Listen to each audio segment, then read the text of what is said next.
नमस्कार बच्चों, कैसे हो? कैसा रहा आपका आज का दिन? तैयार हो ना? याद है ना मैंने क्या बोला था? हाँ, आज क्या है बेटा? हमारा एक छोटा सा एमसीक्यू टेस्ट है और आप उम्मीद करता हूँ भाई आप लोगों ने पूरे दिन की मेहनत जो है आपकी यहाँ रंग लाएगी।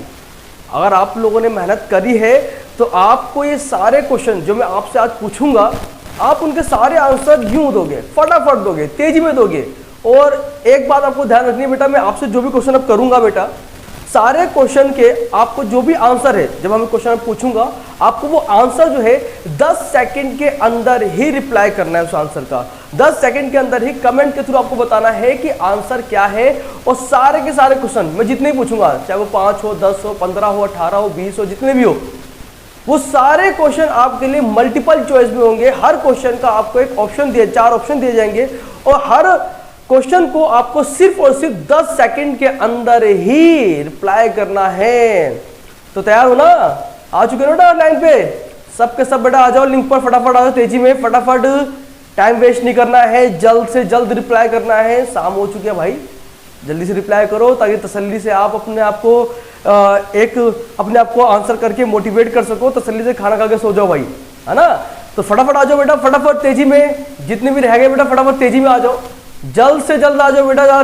टाइम मत लगाओ बेटा, टाइम मत लगाओ, फटाफट आ जाओ, तेजी में आ जाओ। हाँ, कितने आ गए? एक आधा आया कि नहीं आया? आए गए होंगे बेटा, फटाफट आ जाओ, आ जाओ, तेजी में, तेजी में, तेजी में। ठीक है ना बेटा? तो ध्यान रखो बेटा। तो कुछ तो आ चुके हैं, तो स्टार्ट करते हैं बेटा। आज का पहला क्वेश्चन बेटा आपके लिए क्या है? शुरुआत करेंगे ऐसे क्वेश्चन से जो बहुत ही इजी है, बहुत प्यारा है, जिससे आपको थोड़ा सा हौसला मिल जाएगा। चलो ठीक है, एक क्वेश्चन का आंसर तो करा भाई हमने।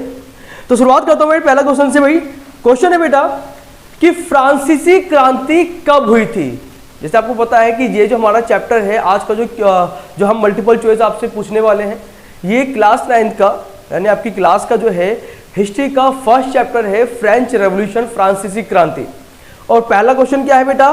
फ्रांसीसी क्रांति कब हुई थी? ऑप्शन क्या है आपके लिए? 10 अगस्त 1792, 14 जुलाई 1789, 21 जनवरी 1793, 14 अक्टूबर 1788। आपके सामने मैंने ये ऑप्शन रखती है।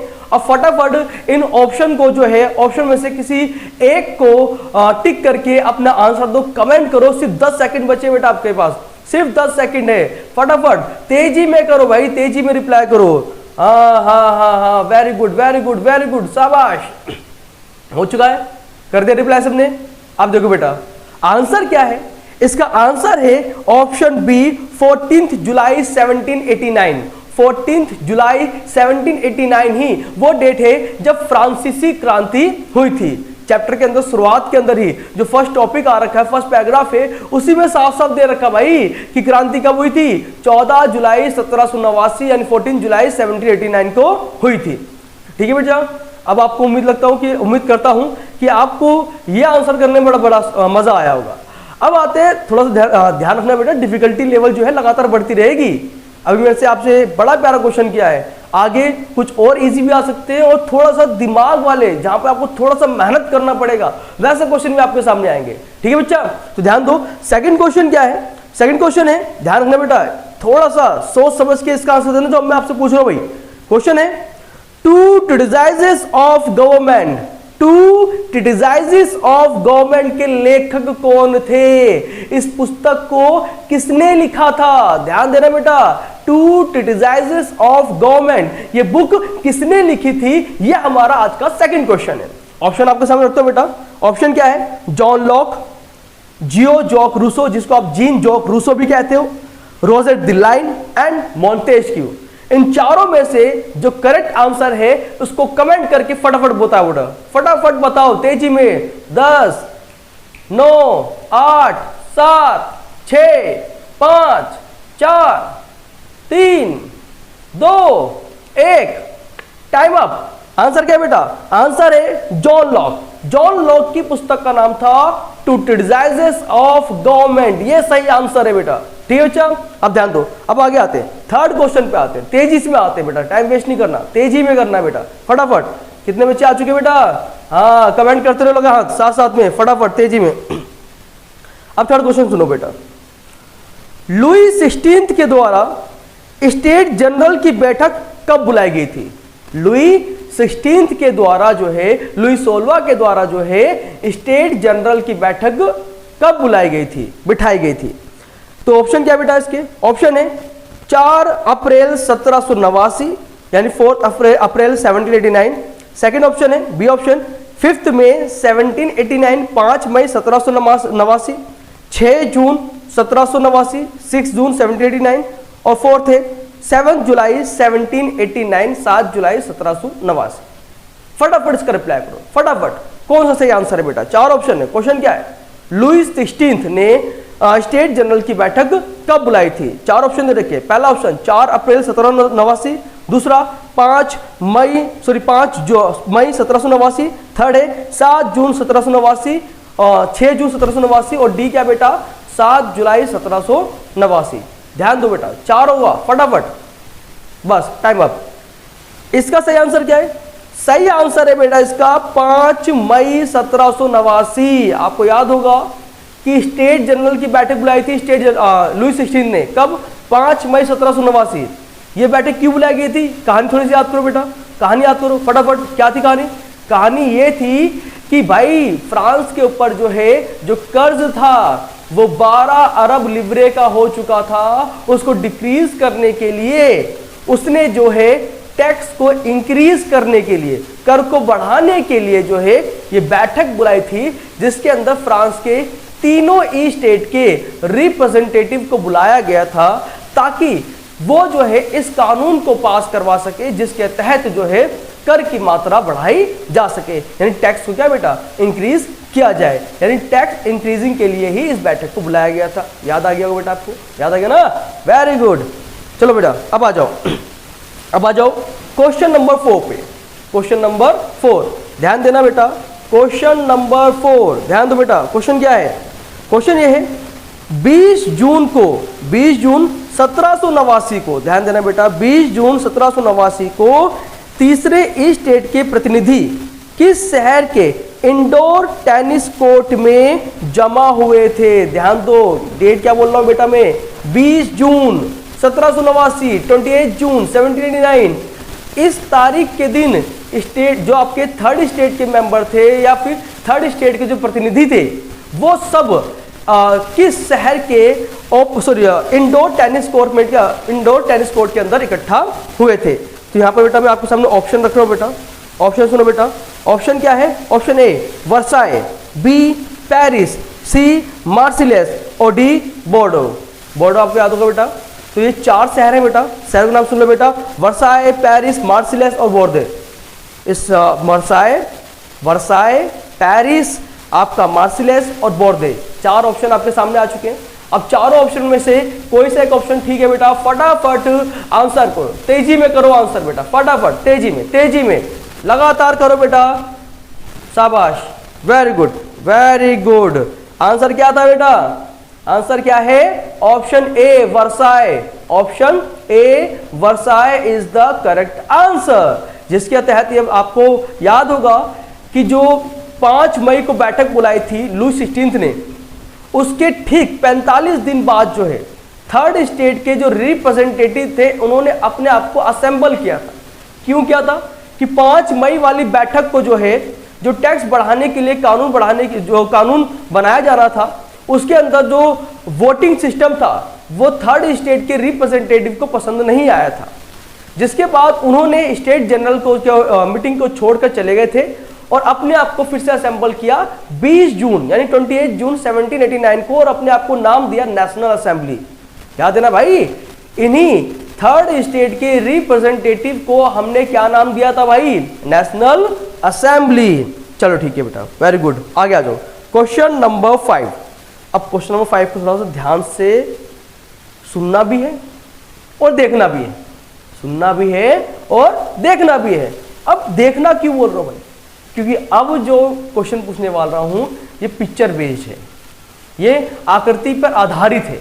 ध्यान देना बेटा, सामने आपको जो पिक्चर दिख रही है यहां पर, तो ध्यान से देखो बेटा। इस पिक्चर के यानी इस आकृति का ये जो आकृति है ये एक राजनीतिक प्रतीक है। इसके क्या मायने हैं? इस चित्र से देखकर आप क्या समझते हो, उसके क्या मायने हैं, आपको ये बताना है। तो ऑप्शन दे रहा हूं बेटा आपको, इस आकृति का मायना यानी इसका जो प्रतीक का जो मतलब है वो क्या है? ऑप्शन ए एकता में बल का प्रतीक है ये, ऑप्शन बी समानता का प्रतीक है, ऑप्शन सी शाही सत्ता का प्रतीक है, और ऑप्शन डी इनमें से कोई नहीं। ऑप्शन डी इनमें से कोई नहीं, ऑप्शन डी इनमें से कोई नहीं। आपके अनुसार कौन सा सही आंसर है? कौन सा सही आंसर है? ध्यान दो बेटा, फटाफट तेजी में। हो गया? करा? करो करो भाई, जल्दी करो तेजी में, बहुत ही कम बच्चे रिप्लाई कर रहे हैं, फटाफट करो, शाबाश, वेरी गुड। ठीक है बच्चा, तो करेक्ट आंसर क्या बेटा इसका? करेक्ट आंसर है एकता में बल का प्रतीक, symbol of strength of unity. ध्यान दो बेटा, ऑप्शन ए ही इसका सही आंसर है। ठीक है बेटा, अब आगे आ जाओ, अब आगे आ जाओ क्वेश्चन नंबर 6 पे। क्वेश्चन नंबर 6 बहुत इजी है, क्वेश्चन नंबर 6 बहुत इजी है, ध्यान देना। क्वेश्चन नंबर 6 क्या बेटा? बहुत ज्यादा इजी है। अब वो क्या है बेटा? अब ध्यान देना, यहाँ पर क्या बता रहे हैं यहाँ पर। क्वेश्चन नंबर 6 है यहाँ पर कि 14 जुलाई 1789, आपको याद होगा 14 जुलाई 1789 की सुबह जो है, कहीं ना कहीं एक शहर के अंदर आतंक का माहौल था, एक शहर के अंदर आतंक का माहौल सा दिख रहा था, लोग डरे हुए थे उस शहर के लोग। बस आपको आंसर करना है कि वो शहर कौन सा था जहां पर 14 जुलाई 1789 के दिन जो है आतंक का माहौल बना हुआ था। तो ऑप्शन दे रहा हूं बेटा आपको, ऑप्शन ए पेरिस, बी मार्सिलेस, सी बोर्दे और डी वर्साए। चारों में से एक करेक्ट आंसर है। फटाफट करो, तेजी में करो, रिप्लाई करो भाई तेजी में। बेटा गूगल कोई नहीं करेगा, जो भी आपको आंसर आ रहा है आप अपनी इच्छा से दो, अपनी मेंटली स्ट्रेंथ के लिए, मेंटली डेवलपमेंट के लिए। जो भी आंसर आ रहा है आप सही से दो आंसर, जो भी आपको आता है। वो भी कॉपी पेस्ट नहीं करेगा यहां से वहां पर, ठीक है ना भाई? तेजी में करो फटाफट। हो गया? डन। ऑप्शन इसका, सॉरी आंसर इसका पेरिस। आंसर क्या बेटा इसका? Paris. Paris is the correct answer, Paris is the correct answer. यही वो शहर है जहां पर 14 जुलाई 1789 के दिन जो है आतंक का माहौल बना हुआ था। और उसके पीछे कारण क्या था? कारण भी आपको याद होगा भाई, कारण याद है ना भाई? कारण क्या था कि भाई इस दिन जो है पेरिस के अंदर जो है मिलिट्री आ गई थी और पेरिस की जनता को लग रहा था कि ये हमें मारने के लिए आई है। उस डर की वजह से जो है पूरे पेरिस के अंदर आतंक का माहौल बना हुआ था, आतंक का माहौल बना हुआ था, लोग डरे हुए थे। वहां का एटमॉस्फेयर जो था बेटा वो काफी, वहां पर लोगों में पैनिक दिखाई दे रहा था, वो डरे हुए थे। रीजन आपको पता है। चलिए ठीक है, वेरी गुड। आगे आते हैं, आगे आते हैं क्वेश्चन नंबर 7 पे। यहां पर फिर थोड़ी सी मेहनत लगी है बेटा, आपको थोड़ा ढंग से सुनना क्या बोल रहा हूं भाई। सुनने के बाद सोचना और आंसर करना। 10 सेकंड कम नहीं होते, बहुत है आपके लिए 10 सेकंड, क्योंकि एक बार तो मैं खुद ही क्वेश्चन रिपीट कर रहा हूँ, क्वेश्चन रिपीट करने में समय लगा रहा हूँ बेटा मैं। ठीक है भाई, ध्यान दो। क्वेश्चन क्या है? The Spirit of law, the Spirit of law, the Spirit of law, ये बुक का नाम है। इस बुक को लिखा था किसने बेटा? मोंतेस्क्यू ने। भाई बुक का नाम बता दिया मैंने आपको, बुक के राइटर का नाम भी बता दिया, लेकिन क्वेश्चन क्या बनेगा? क्वेश्चन ये है कि इस बुक के अंदर मोंतेस्क्यू ने किस तरह के विचार बताए हैं, किस तरह की अपने थॉट्स को दिखाने का प्रयास किया है, वो सुनना बेटा। यहाँ पे ऑप्शन दे रहा हूं बेटा। ऑप्शन ए, इसके अंदर इस बुक के अंदर जो है मोंतेस्क्यू ने क्या बताया है? ऑप्शन ए, शासकों के दैवी और निरंकुश अधिकारों की आलोचना की है इसने इस बुक के अंदर।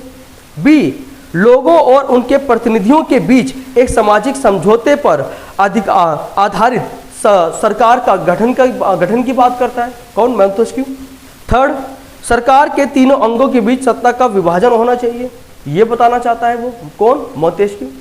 अब इन तीनों में से कौन सी बात बताना चाहता है मोंतेस्क्यू अपनी book The Spirit of Laws में? द स्पिरिट ऑफ लॉज में, द स्पिरिट ऑफ लॉज में। अगर आपको लगता है तीनों नहीं है तो ऑप्शन डी भी दिख रहा है, नन ऑफ दीज, इसमें से कोई भी नहीं है। तो ठीक है बेटा, आपको 4 ऑप्शन दिख रहे हैं, 4 ऑप्शन में से एक ऑप्शन करेक्ट है। इन तीनों बुक में, अपनी बुक के अंदर जो है, इन तीनों में से वो किस तरह के कॉन्सेप्ट को प्रेजेंट करता है वो आपको बताना है। ठीक है बच्चा, फटाफट बताओ, तेजी में बताओ, तेजी में, फटाफट, समय नहीं है, जल्दी से। Very good, very good. Answer क्या है भाई? आंसर क्या है भाई? द स्पिरिट ऑफ लॉज के अंदर मोंटेस्क्यू कहता है कि जो गवर्नमेंट पावर्स है ना, वो किसी एक के हाथ में नहीं होनी चाहिए है, वो गवर्नमेंट के डिफरेंट ऑर्गन्स में डिस्ट्रीब्यूट हो जानी चाहिए, यानी सरकार के विभिन्न अंगों में क्या बेटा, बट जानी चाहिए। तो यानी option C is the correct answer, option C is the correct answer. Option C ही सही जवाब है, जिसमें बताया गया है कि सरकार शक्ति जो है बेटा, वो सरकार के विभिन्न अंगों में बटी होनी चाहिए। ठीक है बेटा, डन। इतना क्वेश्चन नंबर 7 हो गया, कंप्लीट हो गया। अब आगे बढ़ो, अब आगे ध्यान दो बेटा। क्वेश्चन नंबर 8 बहुत प्यारा है, बहुत इजी है, छोटा सा क्वेश्चन है, छोटा क्वेश्चन, बड़ा प्यारा है, सुनना बेटा। यहां पर अब ध्यान दो बेटा। बास्तिल जिले के ध्वंस में कितने कैदियों को छुड़ाया गया था? यानी जो बास्तिल प्रिजन था, उस बास्तिल प्रिजन के टूटने के बाद जो है, उसमें कुछ कैदी थे। जो कैदी क्या थे बेटा, उन कैदियों को छुड़ा लिया गया था। बस आपको इतना ही बताना है कि उस जेल के अंदर, उस किले के अंदर कितने कैदी थे। Option A 37, B 27, C 17, D 7। फटाफट बताओ, क्वेश्चन इजी। बस आपको इतना बताना है कि जब बास्तिल फोर्ट तोड़ा गया था विद्रोहियों के द्वारा, तो उस फोर्ट के अंदर, जिसको हम जेल की तरह यूज करते थे वो लोग, तो उस जेल से हमारे कमांडर मारे गए।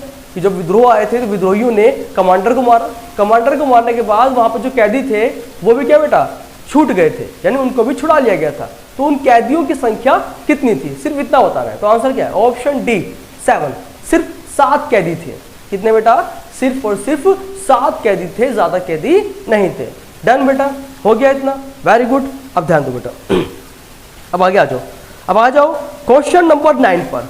8 क्वेश्चन हो चुके हैं, देख लो बेटा किसका क्या आंसर हो रहा है। अभी तक 8 क्वेश्चन हो चुके हैं, देख लो भाई, 8 क्वेश्चन हो गए ना भाई। अब कितने आपने सही करे हैं, कितने गलत करे हैं, देख लो भाई, आप लोग कितना लर्न कर पाए हो, कितना समझ पाए हो, ठीक ना। अब आते हैं क्वेश्चन नंबर 9 पर। क्वेश्चन नंबर 9, ध्यान देना बेटा। अमेरिका और ब्रिटेन के युद्ध में, अमेरिका और ब्रिटेन का जो युद्ध हुआ था, इस युद्ध में फ्रांस ने हेल्प किसकी थी बेटा? अमेरिका की थी। इस युद्ध की वजह से फ्रांस पर कितना कर्ज हो गया था, कितना कर्ज हो चुका था, सिर्फ आपको इतना बताना है कि कितना कर्ज हो चुका था। तो ऑप्शन ए 10 अरब लिवरे, बी 12 अरब लिवरे, सी 20 अरब लिवरे और डी 2 अरब लिवरे। 2 अरब लिवरे। फटाफट बताओ कितना है आंसर? 10, 12, 20 या 2? कितने अरब लिवरे का कर्ज हुआ था इस युद्ध की वजह से फ्रांस के ऊपर?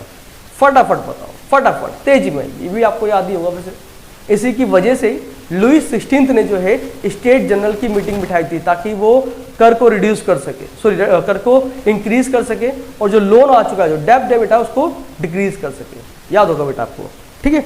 तो आंसर क्या है? आंसर है ऑप्शन नंबर ए 10 अरब लिवरे। आंसर क्या है बेटा? ऑप्शन नंबर ए 10 अरब लिवरे। और आपको यह भी याद होगा कि इस युद्ध से पहले भी फ्रांस के ऊपर 2 अरब लिवरे का कर्ज तो पहले से था। तो 10 + 2 कितना हो गया? 12। यानी अंत में हम देखते हैं कि 12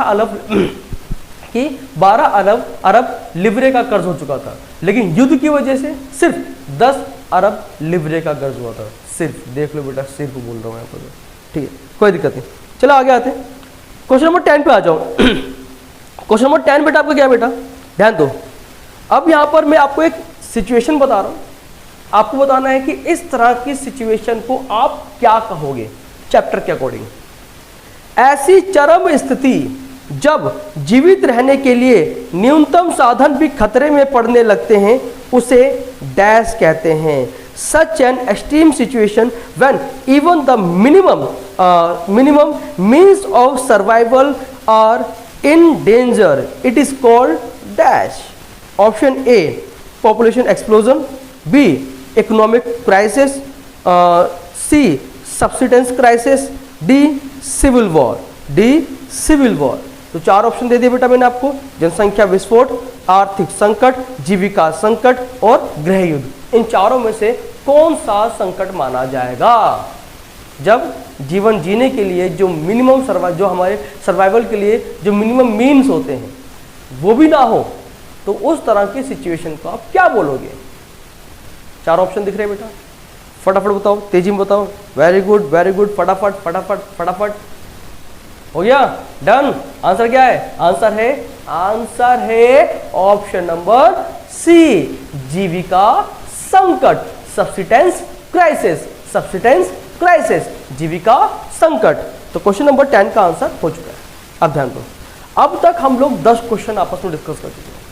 अब 10 क्वेश्चन में आप कितने सही है, आपको उसका आंसर ही मिल चुका है बेटा। कितने आपने सही बताए हैं, किसने गलत बताए हैं। और आपने देखा होगा कि ज़्यादा मैंने क्वेश्चन डिफिकल्ट नहीं पूछे हैं, ईजी थे, एक आध थोड़ा सा ऊपर नीचे कह सकते हो, लेकिन डिफिकल्ट कोई भी नहीं। तो 10 हो चुके हैं, थोड़ा सा और कर लेते हैं। 10 थोड़े से मज़ा नहीं आया, थोड़ा सा और कर लेते हैं। 11, 12, 13, 14, 15 भी कर लेते हैं।